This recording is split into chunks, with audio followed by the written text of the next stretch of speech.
Olá, meus amigos, tudo bem? Está no ar mais uma jornada, episódio 26 do Zuca e Tuga, temporada 2, Mundial de Clubes pegando fogo.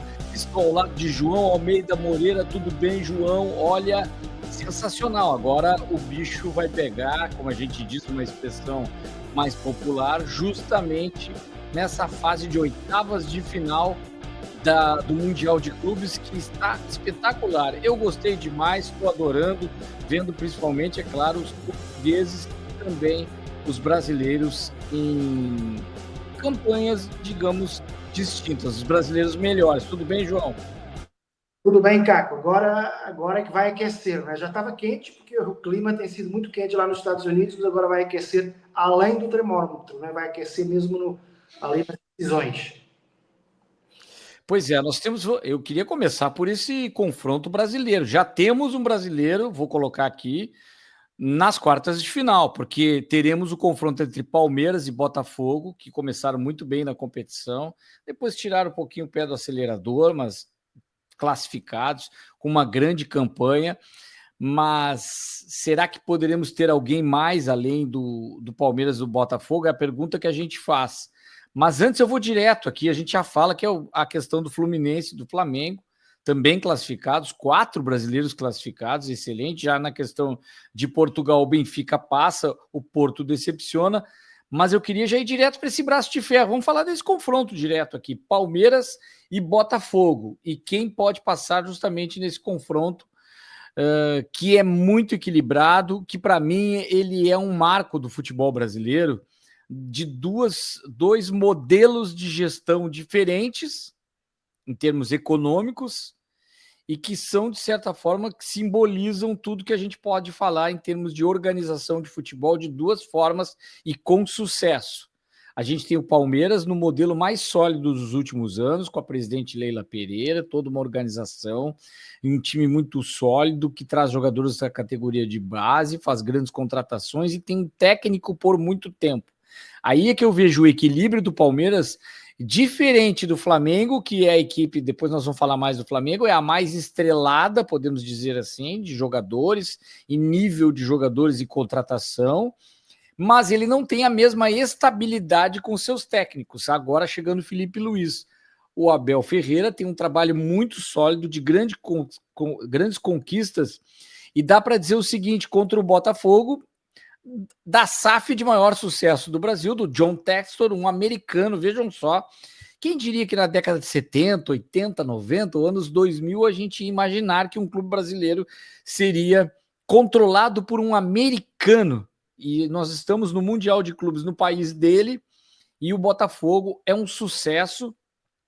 Tem aí um técnico também interessante, português também, é um duelo de técnicos portugueses, o Renato Paiva, que está fazendo um excelente trabalho, e aí eu vejo dois modelos de muito sucesso e um outro detalhe, o Botafogo é o modelo de sucesso mais recente, e o Palmeiras é mais consolidado. Eu acredito que talvez isso não seja levado em conta tanto assim, vai valer muito mais a hora que a bola rolar, mas eu ainda acredito muito nessa preparação com mais tempo do Palmeiras, essa coisa mais sólida, que esse Botafogo de agora não é o mesmo campeão da América, não é o mesmo campeão brasileiro, então ele também, de certa forma, ele deu podemos dizer, é uma cariocada, né? É uma SAF carioca que tem um pouco do tempero meio flamenguista. O John Textor, ele é meio carioca nisso aí também. Troca muitos técnicos, ele está fazendo esse modelo de gestão com SAF, com muito dinheiro, mas que também tem as suas atrapalhadas. A ver o Lyon lá rebaixado por uma questão econômica. Então, há alguns problemas de desequilíbrio de gestão, tivemos já algumas turbulências do Botafogo, mas mesmo assim, com dinheiro se faz futebol. Agora, acredito que o equilíbrio maior do Palmeiras, o Abel, para mim, é mais técnico, é mais estratégico, e a equipe do Palmeiras, nesse confronto, para mim, leva uma pequena vantagem, mas é difícil de apontar um favorito, João. Sim, é difícil, começando por, como se diz em Portugal, puxando a brasa à minha sardinha. É garantia de que vai haver um clube brasileiro nas quartas, mas é também uma garantia de que vai haver um treinador português nas quartas, né? Puxando a brasa à minha sardinha, como se diz lá. Não sei se aqui não se e sim, eu acho que você aposta no Palmeiras. Eu vou apostar no Botafogo, porque senão não faria sentido também a gente ter um braço de ferro e estarmos os dois puxando para o mesmo lado, porque eu acho que o Botafogo está melhor nessa competição do que o Palmeiras. Ou seja, eu acho que o Palmeiras não brigou muito, né? Como já alguém disse, aquele empate com o Porto, dominando o Porto, envelheceu mal, né? Porque na altura pensou-se que era um bom resultado, mas ficando o Porto quase em último do grupo, em último empatado com o Sim. Alari, acabou por não ser nada de extraordinário. Depois, o jogo seguinte, com o Alari, aí o Palmeiras ganhou 2-0, uma primeira parte mais ou menos, mas a segunda parte boa, e o terceiro jogo foi meio ruim, né? Com o Inter Miami. Vitória ali Né? arrancada a ferros, vitória não, empate ali arrancada a ferros ali no final, a Palmeiras, mas não era suposto, né? O Palmeiras sofrer tanto. Claro que do outro lado a Messi, a Luís Soares, que fez um golaço, enfim. Mas não acho que o Palmeiras tenha. Se é para dar uma nota, eu acho que o Palmeiras teve uma nota 7 nessa primeira fase e o Botafogo teve uma nota 8,5 por aí, porque ganhou do Paris Saint-Germain, perdeu com o Atlético Madrid quando podia perder e quase no final, né? E o outro jogo com o Seattle não foi muito bom, mas ganhou, né? Que é o importante. Em relação ao John Textor, só fazer um pouquinho uma defesa em relação a essa história dele bagunçar um pouco, de mudar muito de treinadores. Muitas das mudanças têm sido não por vontade dele, né? São os treinadores que Verdade. foram embora, o Arthur Jorge e o Luís Castro. E depois houve ali algumas mudanças realmente a mais naquele ano de 2023, em que o Botafogo caiu muito, né? Aquela fase final bem a Botafogo, né? Aquelas coisas que só acontecem ao Botafogo, em que realmente não dava para manter, para continuar depois com o Thiago Thiago Nunes. Nunes, isso. E aí sim, tinha que demitir e tal, não havia outra solução, porque os resultados eram mesmo ruins, tanto o Bruno Lage como ele. E pronto, mas eu acho que eu vou apostar o Botafogo porque me parece mais melhor nessa competição. Nessa competição. Embora o Palmeiras, se a gente fizer uma ideia mais geral, tenha sido bem mais clube do que o Botafogo, né? São já 6, 7 anos no topo, enquanto que o Botafogo são 2 ou 3. E por isso dará um ligeiro favoritismo. Mas vai, eu vou apostar o Botafogo até para fazer braço de ferro contra você, né? E tem para a gente contextualizar um pouquinho, né, do que eu acredito. O PSG, não estou desmerecendo a vitória, a maneira que o PSG joga facilitou a maneira que o Botafogo se apresentou para o jogo. Foi muito interessante, estratégico, foi o grande jogo dos brasileiros em termos de resultado. Por mais que depois a gente fale do Flamengo, a partida mais interessante é contra o Chelsea em termos de desempenho, de encantamento. É uma equipe que encanta muito nesse aspecto. Mas o Palmeiras ele foi muito competitivo, ele não perde. E quando o Botafogo enfrenta o Atlético de Madrid, eu acredito que o Atlético de Madrid ele tem errado até por não ser reativo como era. Simeone está tentando fazer uma equipe propositiva e isso é uma mudança de cultura de uma equipe que jogava sempre com linha de 3, fazia linha de 5. É claro que contra as equipes maiores, Barcelona e Real Madrid, ele continua tendo sendo um pouco mais defensivo, para a gente explicar melhor, mais retrancado, para usar uma expressão mais simples de entender o que eu quero dizer. Mas quando o Botafogo ele tem que atacar, tem que ter a bola e propor o jogo, em algum momento ele abre espaço para uma equipe de qualidade em algum momento achar o seu gol, e foi o que aconteceu com o Atlético de Madrid. E eu vejo o Palmeiras podendo jogar das duas formas. O Botafogo também, mas aí taticamente, no modelo, eu vejo a equipe do Palmeiras melhor preparada para isso. Agora, alguns jogadores que o Abel parece que enxergou também no meio da competição, e eu não gosto de falar mal de jogadores, mas eu não vejo o Vitor Roque, já falei isso aqui, em um bom momento, ainda mais quando está sob pressão. Quem sabe até nesse jogo ele entra e ele decide, ele seja o cara do jogo. Mas eu não tenho visto isso desde que ele foi para a Europa, no Barcelona já não deu certo. Depois no Betis, o que perdia de gols na cara do goleiro, era impressionante como ele tinha um apagão para isso. E aí eu vejo muito mais caminho para alguns jogadores, o próprio Paulinho e também o Maurício no lugar do Rafael Veiga, tendo jogado mais. Ele é muito decisivo, jogador que saiu do Internacional, foi uma grande aquisição e é um jogador que cresceu muito na competição. Agora, quem o Abel vai colocar, ele é muito estratégico, ele não tem só a meritocracia. O Abel não é pragmático nesse sentido, fez gol, tá no outro jogo, jogou bem, tá no outro jogo. Não, ele sempre faz o desenho da equipe em função do adversário e das suas convicções, e não apenas do jogo anterior. E isso é realmente muito simplório, né? A gente tem muito esse pensamento, o cara faz 3 gols e ele entrou no jogo, fez um gol, foi bem, tem que começar o jogo. Não é bem assim. Mas eu ainda vejo também como um elenco um pouco mais forte. Não sei se você destacaria do Botafogo alguém que também possa desequilibrar, o Igor Jesus. Isso, o Igor Jesus tentado. Eu achei que ele ia cair bastante, né? Depois daquela fase que ele estava muito bem, depois caiu um pouco. E eu já não contava com ele, nas minhas contas, né, para a seleção brasileira, né?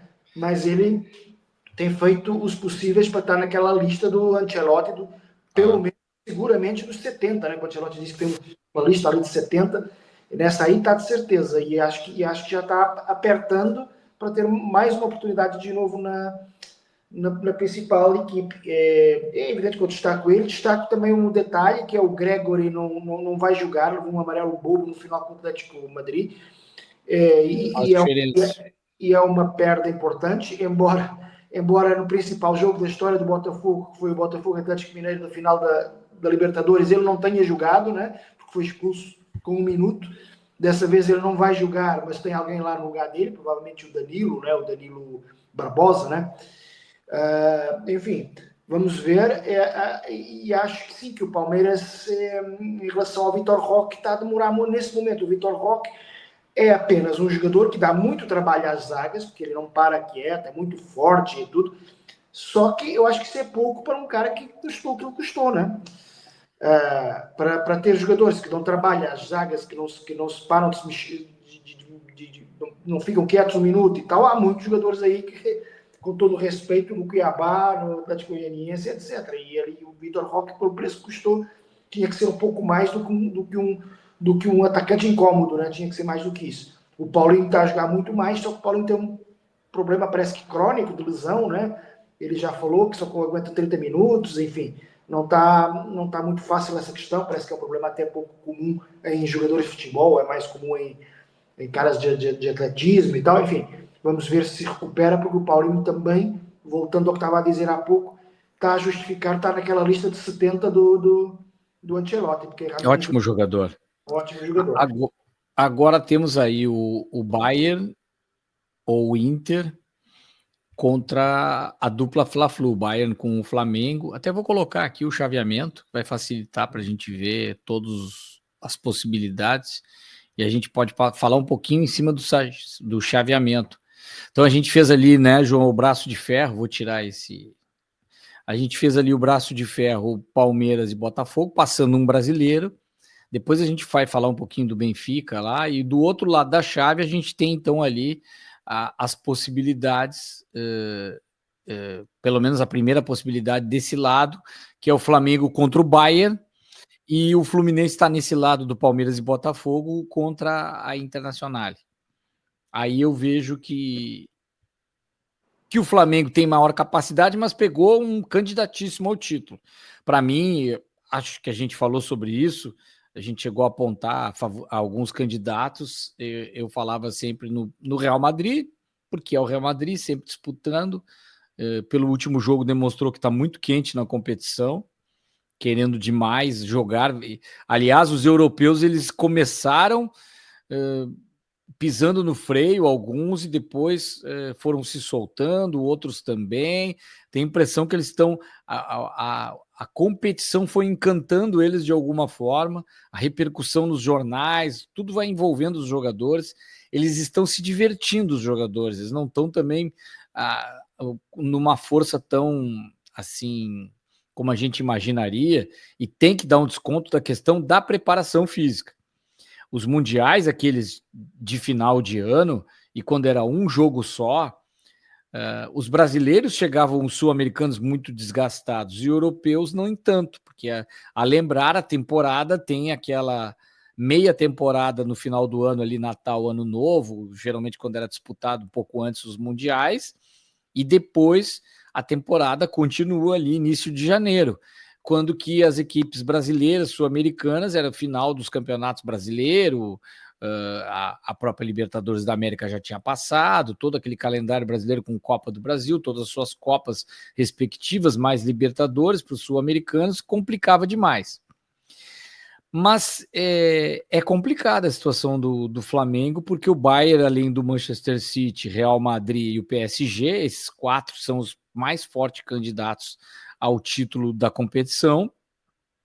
Eu vejo aí como um confronto muito difícil, mas o Flamengo tem demonstrado que é uma equipe que num jogo só pode fazer o resultado. Eu ainda acredito que o Bayern é favorito para esse jogo. Agora o Flamengo tem condições. Do outro lado, eu já vejo muita dificuldade para o Fluminense, João.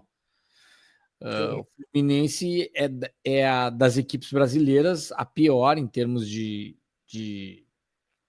qualidade, até vendo o que acontece nos últimos tempos do Fluminense, trocando técnico, Renato Gaúcho chegando aí, e que fez uma boa campanha, fez um grande jogo contra o Borussia Dortmund. Foi um excelente jogo do Fluminense, propondo o jogo. Tem o John Arias numa excelente fase, é um jogador que faz a diferença. O Cano ainda não está a pleno, mas o Flamengo, com todos os seus jogadores, a qualidade que tem do seu elenco, tem muitas condições, e o Felipe Luiz faz um grande trabalho também. Agora, o time estrelado do Bayern, a maneira que vem, de novo, vencendo o campeonato alemão, muito consolidado, equipe fortíssima do jeito que é, e o jeito competitivo dos alemães, eles levam muito a sério todas as competições, não tem essa muito de que os jogadores querem férias, aquilo que o presidente do Porto, por exemplo, falou, o alemão não tem nem coragem de falar uma coisa dessas, na seriedade que é um evento como esse. Por mais que nos corredores ali, na intimidade, é provável que os jogadores já estejam pensando em dar aquela descansada, mas ninguém vai querer deixar de jogar de igual para igual contra o Flamengo e acordar para uma competição que será a primeira de grande qualidade entre essas equipes. Mas eu vejo assim, Flamengo com tudo que tem, pode até surpreender o Bayern, será um grande jogo, e o Fluminense também tem condições, por ser uma equipe brasileira, e sempre tem um talento, não só brasileiro, sul-americano, que pode fazer sim a diferença, por que não? Mas não tem o elenco que tem a equipe do Flamengo, as condições, o trabalho já consolidado, mesmo em período curto, do Felipe Luiz, a potência que é o Flamengo hoje, o Fluminense, criando um pouco mais de dificuldade, por mais que a Inter também esteja aí tentando se reencontrar, mas acho que aí ficou um desequilíbrio muito grande. Mas tomara que o Fluminense consiga, João. Eu acho que o Bayern tá um degrau acima do Inter de Milão, mas o Flamengo está 2 degraus acima do Fluminense, né? Então, isso acaba por... No sorteio em si, eu acho que o Flamengo se deu pior um pouquinho. Mas como é uma equipe mais forte, tem mais possibilidade de passar. É assim, é como eu vejo. Embora os dois partam um pouquinho em desvantagem, né? Porque Inter e Bayern, como você falou, essas equipes europeias de ponta foram ganhando ritmo ao longo da competição, né? Ganhando interesse. Eu acho que os europeus, os clubes europeus, principalmente esses de primeira linha, eles estão meio quando a gente acaba um dia de trabalho, cansado, e aí tem ainda um jantar de aniversário, uma coisa para ir, sabe? Mas chega a casa já não está com vontade de ir, então a gente que já chega a uma certa idade, né, cara, às vezes dá vontade de ficar em casa, já não tem mais paciência para ir para um jantar, para ir para um bar, para um restaurante. Então pensar assim, nossa, eu ficava em casa. Foi isso que os europeus pensaram. Só que depois a gente acaba indo para o restaurante, estão lá os amigos, bebe uma cerveja, 2 e tal, e acaba se animando, né? Acaba se animando, de repente estão 2 da manhã, a gente ainda tá conversando com os amigos e tomando uma cerveja. Eu acho que os europeus estão mais ou menos assim, não queriam ir agora que eu vou, agora eu queria dormir, né? Agora eu queria ficar aqui em casa vendo de pantufa e tal. Só que, entretanto, foi no restaurante, já, agora eu já estou animado, agora eu já animei mesmo, vamos ficar por aqui mesmo e tentar ver o Isso que aí, dá. nisso aí o Pepe Guardiola está sendo mestre, levando os caras para praia, se É, divertindo.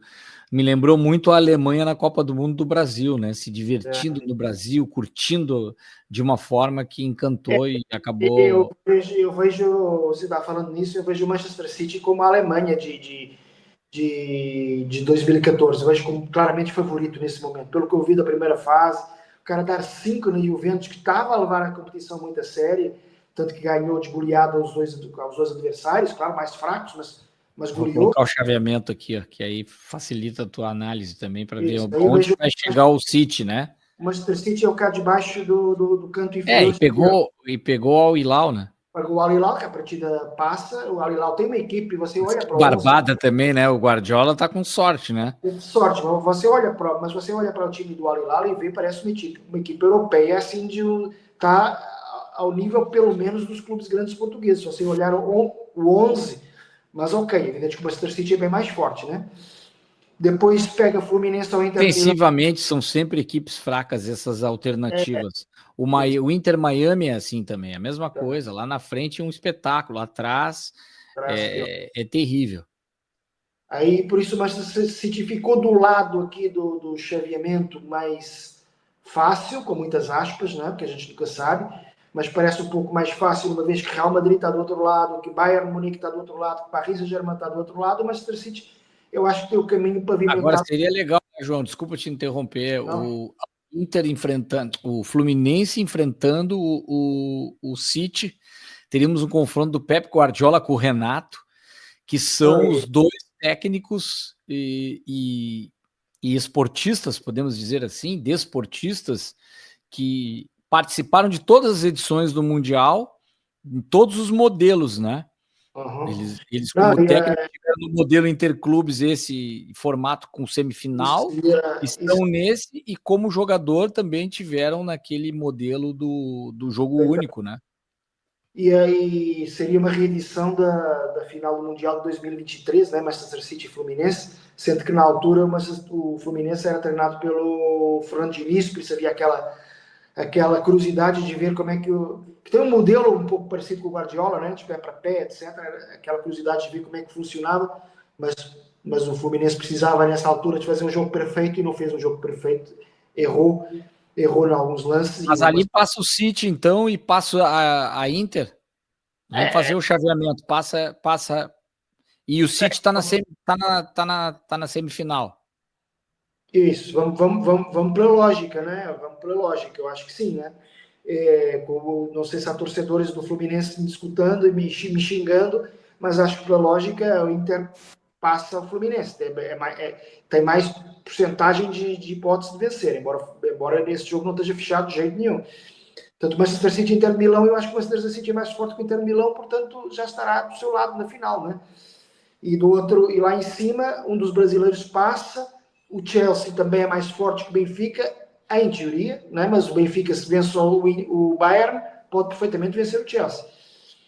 Mas seja qual for desses, seja os brasileiros, seja o Benfica, seja o próprio Chelsea, acho que qualquer um deles acaba sendo menos forte do que o Manchester City está. Que no campeonato inglês o Manchester City não se mostrou muito mais forte que o Chelsea, não, né? Mas nesse momento parece estar bem mais Mas forte. aquela perna lá, passa. Você apostou no Botafogo, eu no Palmeiras. Aí contra Benfica ou Chelsea, vai o Chelsea.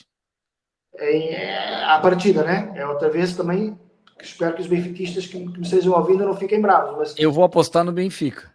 então Surpresa. pronto. Mas seja qual for, né? Seja E aí vai Benfica, facilitar a vida do brasileiro chegando na semifinal, que será o isso, Palmeiras. só seja quem for, eu acho que o Manchester City acaba vencendo, né? Seja quem for, passa aí É, daqui. aí sim. Aí para final complicado. O Palmeiras teria que fazer ou o Botafogo no seu caso, não sei, ou o Chelsea. Quem você colocaria ali era o Chelsea de todos É, esses?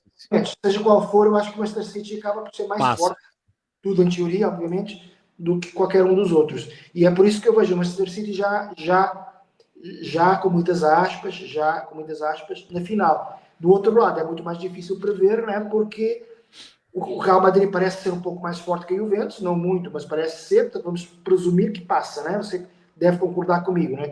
O Vinícius Júnior está jogando demais na competição. Borussia Cresceu Dortmund. muito na competição, está muito bem. Nossa, o Real Madrid tá voando porque o Xabi Alonso tá aproveitando a competição para colocar o que ele quer do time muito cedo, já tem troca de passes, triangulações, já tem uma cara de Xabi Alonso E, e eu vejo muito forte o Real Madrid. e vencendo a Juventus, jogaria com o vencedor do Borussia Dortmund e Monterrey, que me parece ser o Borussia Dortmund o favorito, né? E depois, nessa semifinal, Real Madrid, Borussia Dortmund, me parece o Real Madrid favorito. Então, o Real Madrid já é um semifinalista teórico. Mas na parte de cima tem nada mais, nada menos que o Bayern, que a gente não sabe se vence o Flamengo, né? Porque o Flamengo está jogando bem, não jogou muito bem no último jogo, mas a vitória sobre o Chelsea foi de muita categoria, né? Mesmo tanto a perder, né? Conseguiu virar o jogo e ganhar por 3-1, mas enfim, vamos supor também, em teoria, que o Bayern passa. E o Paris Saint-Germain elimina o. Quem é que é o Paris Saint-Germain mesmo, o adversário? O Inter Miami, O Inter Miami do passa, Messi e Soares. passa a partida, né? Por mais que haja Messi, Soares e Busquets e etc. Eles vão fazer um gol ali, o Messi daqui a pouco faz um gol, dá uma brilhada contra o seu Reduz, ex-clube reduz, lá. reduz para 3-1 ou para 4-1, alguma coisa assim. E aí, em teoria, Paris Saint-Germain, Bayern lá em cima e Real Madrid, Borussia Dortmund cá em baixo. Real Madrid ganharia do Dortmund, já estava na semifinal. E a outra semifinal, Paris Saint-Germain, Bayern, vamos dizer que o Paris Saint-Germain passa. Ou seja, seria uma semifinal, Paris Saint-Germain, Real Madrid, já com o Manchester City já esperando um deles. Enfim, esta na teoria é mais ou menos isso que vai acontecer. Agora, é tudo teoria, né? Eu tô tentando apostar para pensar nos brasileiros que o Flamengo passa de forma épica pelo Bayern, mas aí depois ele vai tropeçar contra o PSG. E E aí, aí e aí passa o daria, PSG com o Real Madrid. e depois dá PSG Tem, e Manchester City. tem Enfim. duelos aí que é impossível de dizer o que vai acontecer, mesmo o Paris Saint-Germain sendo campeão europeu. Por exemplo, Bayern e Paris Saint-Germain é muito difícil Muito. pelo momento da competição.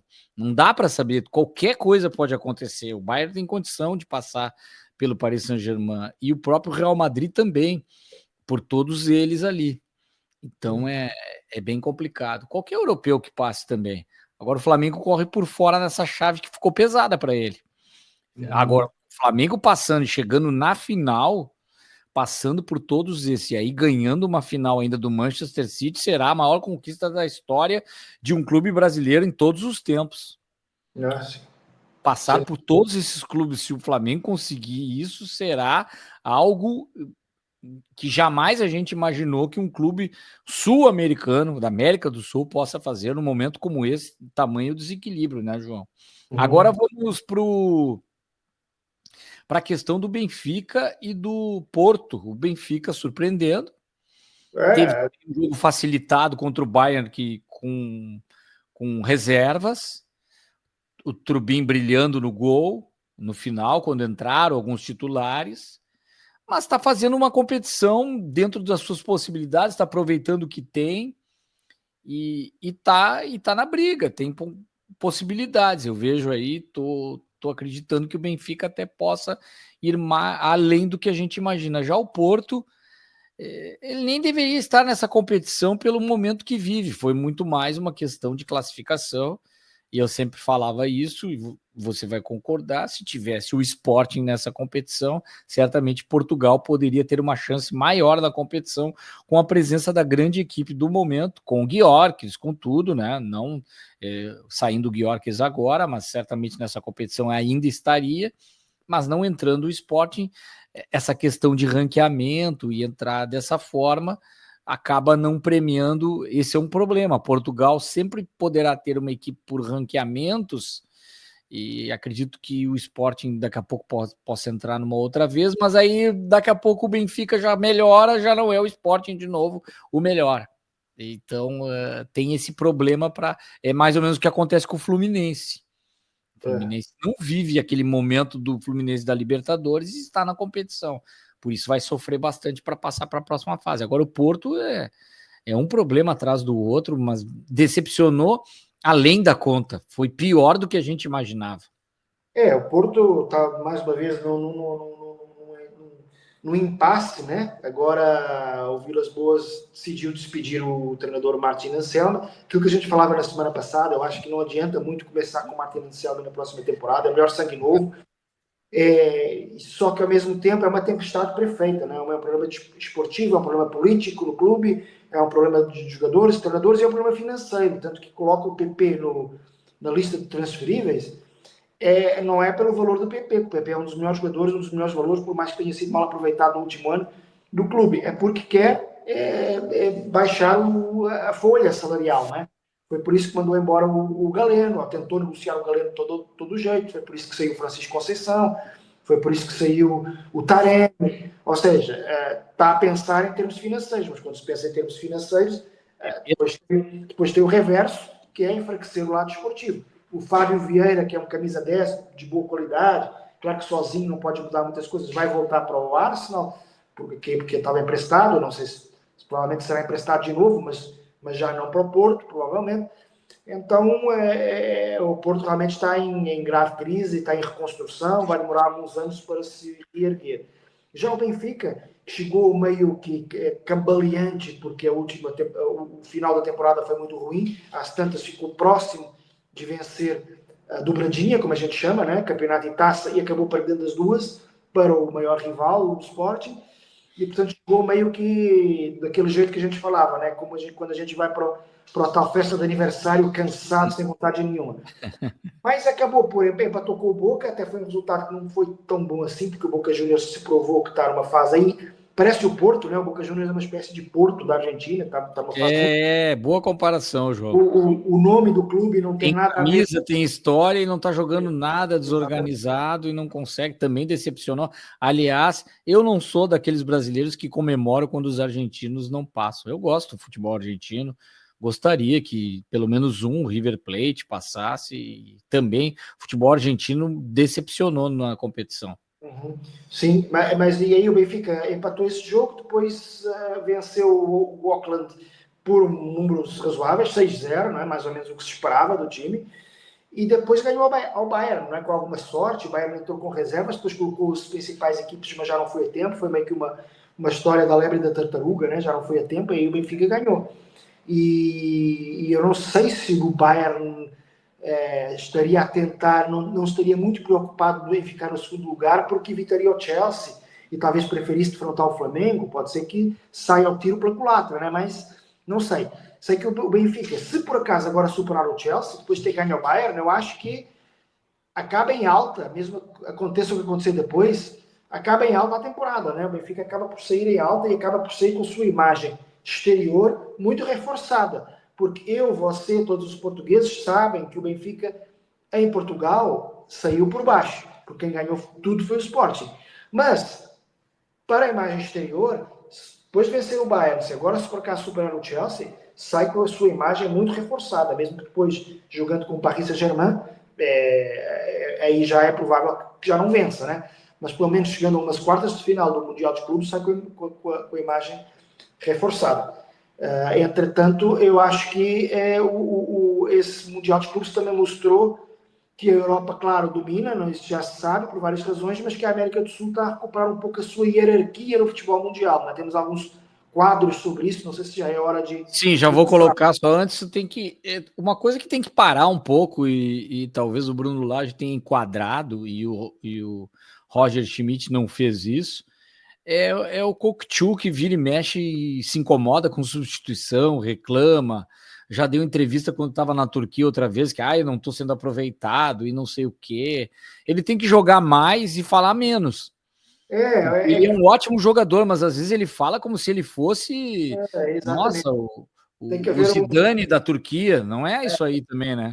tem que haver ali um equilíbrio entre o que você fala e o que você joga. Quando o Romário reclamava e fazia aquelas cenas, aí, mano, depois o cara jogava pra caramba. Aí a gente dá esse crédito, né? Agora, o cara ele reclama mais do que joga, né? Ele é bom jogador, ele é um jogador de qualidade, mas mas reclama como se fosse uma estrela, exatamente como você falou. Reclama como Zidane, mas joga como Coscu, né? Então, aí qualquer coisa acontece. Tem que se acalmar, vamos baixar a bola um pouco, tá exagerado isso aí. Gostei da personalidade do Bruno Lage, virou para ele, deu certo o substituto, né? Ele respondeu o Bruno Lage no jornal que disseram, mas você não reagiu um pouco também demais? E ele disse, eu sou sadino. Só para explicar aos brasileiros, sadino é alguém que nasce em Setúbal, né? Porque Setúbal é banhado pelo rio Sado. Então, o pessoal de Setúbal é sadino, assim como o José Mourinho também é sadino, nasceu em Setúbal. E o que ele quis dizer foi que sadino... Sadinho. Não, sem o H. Savino, só. Savino. Sem Ah, o H. Sadinho. Tá. Sabino. E o que ele quis dizer que é Sadino, sangue quente e tal. Só porque eu reparei o Sadino e pensei, bem, Sabe isso que, no, sabe que na minha terra, Rio Grande do Sul, tem um pouco isso aí. E que o cara diz que é faca na bota, né? Que é, o gaúcho é meio faca na bota, dá nos dedos, tem essa mania de ser meio assim. Não me com a vara curta que eu também não, segundo não o me Bruno Lage, provoca. Eu sou muito elegante, hospitaleiro, um povo muito querido, mas também cutuca, né? Um povo muito aguerrido, sempre teve muitas guerras, questão dos farrapos. O povo gaúcho ele é meio nervoso nessa coisa, começa a provocar muito, ele vai para cima, assim, não, é muito querido, muito amável, mas não me provoca. Isso é um pouco segundo, do. Eu já não sou assim porque eu sou porto-alegrense, a gente é um pouco mais calmo, mas o pessoal do interior do cavalo, lá da bombacha, não dá para meter mesmo, se meter com a gauchada que o bicho pega, João. segundo o Bruno Lage, o pessoal de Setúbal, né, que são os sadinos, porque são banhados pelo rio Sado, estão assim também, né? Tanto que e a verdade é que o José Mourinho também tem esse Ah, temperamento. esse é nervoso. Esse é Esse é nervoso também. muito nervoso. O Abel Ferreira não é. Não, Abel Ferreira é de outra região. Isso é diferente. Isso é norte, ali, região ali do Grande Aí é Porto. dele mesmo, né? Também são agressivos, assim, por natureza. Entram em campo e ficam loucos pela vitória, muito competitivos. Às vezes cedem ali o limite. Mas depois acabam o jogo e costumam ser até dos portugueses mais cordiais e mais... que Parece uns recebem portugueses bola. meio argentino, né? É, Ele estava é, fazendo essas comparações aí. Por isso que o é, Otamendi se dá tão bem no Benfica e coloca uma coisa mais guerreira ali no Benfica, e casou muito bem, né?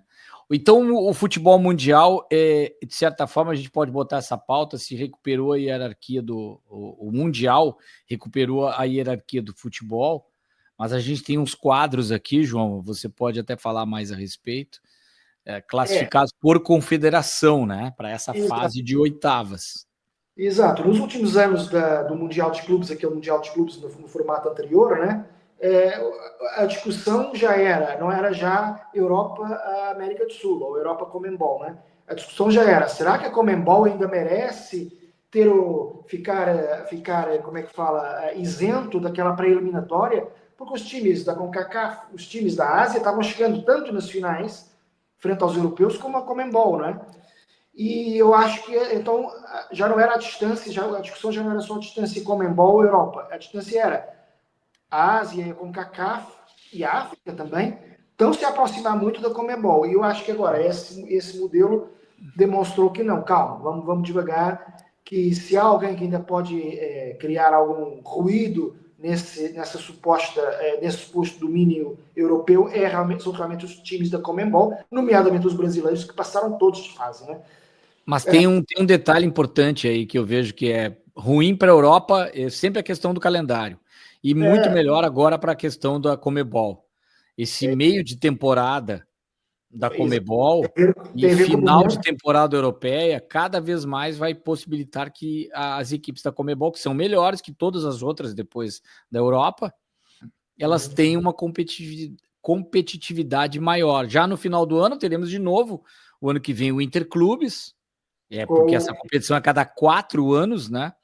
Então, de novo, vai acontecer o desequilíbrio ao contrário. E aí eu vejo que a Ásia, alguma equipe africana, Oceania não vejo com condição nenhuma, mas da África e da Ásia, pode alguma equipe, de certa forma, complicar por essa questão física, do desgaste de equipes brasileiras que muitas vezes trocam até jogadores do elenco, são vendidos para uma janela da Europa e se perde esses jogadores para o Mundial. E aí complica demais a situação das equipes brasileiras e argentinas, geralmente. Entretanto, se você puder passar para o quadro seguinte, por Sim. da percentagem, né? A Europa entrou em competição com 12 clubes, perdeu 3, mantém 9 e está com 75% de aproveitamento. Os que caíram foi o Porto, o Red Bull Salzburgo e o Atlético Madrid, né? E manteve 9. A Conmebol estava excelente, o Brasil fez a sua parte com distinção, foi aprovado com distinção, o problema foi os argentinos que desiludiram o Boca Juniors, porque realmente não está numa boa fase, é mais só tradição e camisa e etc. E o River Plate que acabou ali na soma com o Monterrey, acabou por ficar fora. Eu acredito que até que o River Plate tenha mais qualidade que o Monterrey, mas não correu tão bem. Aí foi a grande decepção, deixar o Monterrey passar e não passar o River Plate. E aí a Conmebol acaba por ter só 66% de aproveitamento. A CONCACAF 40%, tinha 5 representantes, tinha um a mais que a Ásia e que a África por ser a confederação organizadora, né? Acabaram por passar Inter Miami e o citado Monterrey, mas os outros caíram, né? O Pachuca com 0 pontos, o Los Angeles também de forma anónima, e o quinto está faltando, o Seattle ainda deu alguma luta num jogo ao outro, mas também uma equipe um pouquinho abaixo. A Ásia, todos desiludiram, menos o Al Hilal, que realmente tem um elenco que é um elenco quase de time europeu bom, né? E a África desilude, né? A África não chega bem nesse Mundial de Clubes, com grandes clubes dentro dos seus próprios países, né? Mas que ainda não, a nível grandes exterior. Torcidas, né? A Ásia e a África tem grandes torcidas também. Esperancio, Wydad Casablanca, grandes clubes nos seus países, muito apaixonados, o próprio Al Ahly, isso na Europa, na África do Norte, né? Aquela África do Maghreb, aquela África, depois na África subsaariana, ou seja, a África negra, estava uma Mamelodi Sundowns, que eu acho que divertiu bastante, fez bons jogos, mas também falta ali um pouquinho mais falta o passo seguinte, né? Talvez ingênuo demais para esse tipo de competição, e a Oceania não vale a pena falar, que o Auckland City era um time amador, que vai embora. Conseguiu um empate com o Boca Juniors, só para provar que o Boca Juniors está realmente num momento muito ruim, empatou com o Boca Juniors, mas vai, obviamente, sem O dó. Oceania é um continente muito afastado em tudo, até em seleções, enfim, não tenha. Tudo é muito pequeno, o continente pequeno, isso tudo atrapalha, né? Tanto que as seleções, a Austrália, que é uma boa seleção, joga na Ásia, porque não adiantava ficar ali, né? É complicado. Em Nova Zelândia, as outras equipes ali não tem tradição nenhuma para futebol. Diferente de Ásia e África, que tem pelo menos volume de torcida, né? Grande, e tem uma diversidade cultural impressionante, esses dois continentes. E aí tem aí uma questão de países que fizeram 100%. Exato. O Brasil, o melhor sucedido, porque são 4 equipes, era mais difícil que todas as 4 passassem. Fluminense, Flamengo, o Botafogo e o Palmeiras estão adiante. Alemanha, Inglaterra e Itália com 2. A França, Arábia Saudita, que aí é que está a grande surpresa, que é o Al Hilal. Nada surpreende, né? Outra surpresa para negativa, além da Argentina, que perdeu os representantes, que são dois clubes indiscutivelmente extraordinários, na River e Boca. Além dessa surpresa negativa, há também um pouquinho da surpresa negativa da Espanha, né? Que perdeu 50% dos representantes, que foi, no caso, o Atlético Madrid, que acaba por desiludir, e por culpa do Botafogo, que realmente fez uma campanha extraordinária. Um grupo com Paris Saint-Germain e Atlético Madrid passar, está de parabéns à torcida botafoguense, realmente. O Atlético de Madrid tem que solucionar uma questão, apesar disso aí ser campo neutro, dá para dizer assim, no Campeonato Espanhol tem ido muito mal fora de casa. E joga fora de casa, é um time muito caseiro.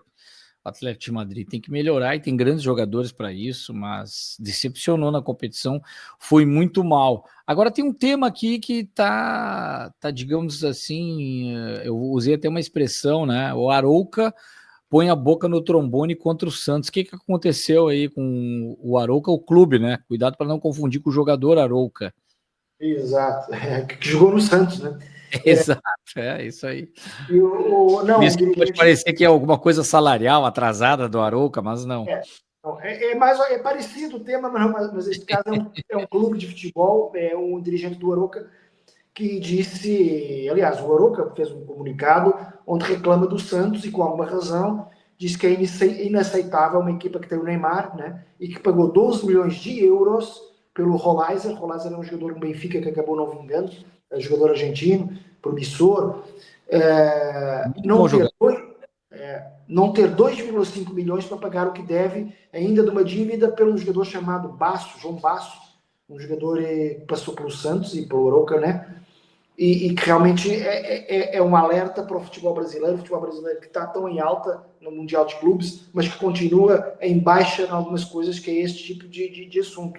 Como o ano passado, a queixa foi parecida, mas foi do Cuiabá em relação ao Corinthians. Como é que um time que paga pelo Depay não nos paga ainda a transferência do Ranieri? Eu acho que é do Ranieri, né? O jogador que Isso, foi... isso. Com E isso, agora o Depay também está cobrando o Corinthians alguma exatamente. premiação do Campeonato Paulista. Veja como é que são as coisas, né? E com isso, sem receber esse dinheiro, o Cuiabá cai e o Corinthians, com Depay, subiu na classificação e acabou, que estava quase caindo, acabou de subir até Sul-Americana, né?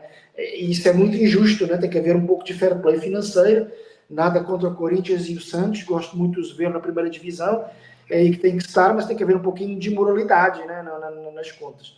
Mas enfim, é só um assunto que acho que a gente tinha que trazer, porque envolve, neste caso, clube português e clube brasileiro, o Arouca fazendo o papel de Cuiabá o ano passado e o Santos fazendo o papel de Corinthians no ano passado, quando houve essa briga também. A gente até, eu vou voltar aqui, João, para falar um pouquinho da língua que nos desune, que a gente aqui fala, a gente apontou os prováveis semifinais, com Manchester City, Inter, aí passando o Manchester City, depois lá provavelmente aí vamos botar um brasileiro, Palmeiras ou Botafogo, porque cada um de nós apostou em um, e do outro lado ali Real Madrid e o Bayern de Munique ou o próprio Paris Saint-Germain ou até mesmo o Flamengo como surpresa. Aí seriam as semifinais, mas que tem uma outra expressão, língua que nos desune, já falamos sobre isso, e cada país, cada região fala de um jeito, tem uma explicação que para nós é a semifinal, é aquela quase final, né? Meia final, e por isso que também tem essa expressão aí que os portugueses usam bem mais do que nós, né? Isso, a gente fala meias finais, é o primeiro termo que se usa. Também se fala às vezes semifinais, sim, mas meias finais é o mais comum, que vem daí, obviamente. É uma final, é uma meia final. Se a fase anterior é um quarto, né, essa aqui é uma meia, metade, né? Mas que deve soar um pouco estranho no Brasil, porque a pessoa ouve meia e pensa logo em meia do Para espaço. nós até pega pior ainda. Daqui a pouco você, cheguei na semifinal. Então, cheguei às semifinais.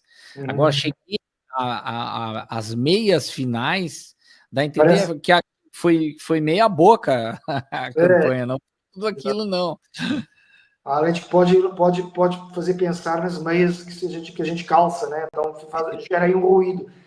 Mas em Portugal usa as duas formas, mas meias finais é mais comum. Às vezes o pessoal diz semifinais para não estar sempre a repetir a mesma expressão, né? Quem trabalha em jornalismo às vezes tenta evitar as repetições e então usa semifinal, mas a meia final é principal. Eu fui dar uma investigada, quer dizer, já sabia, né? Mas fui ver como é que é em inglês.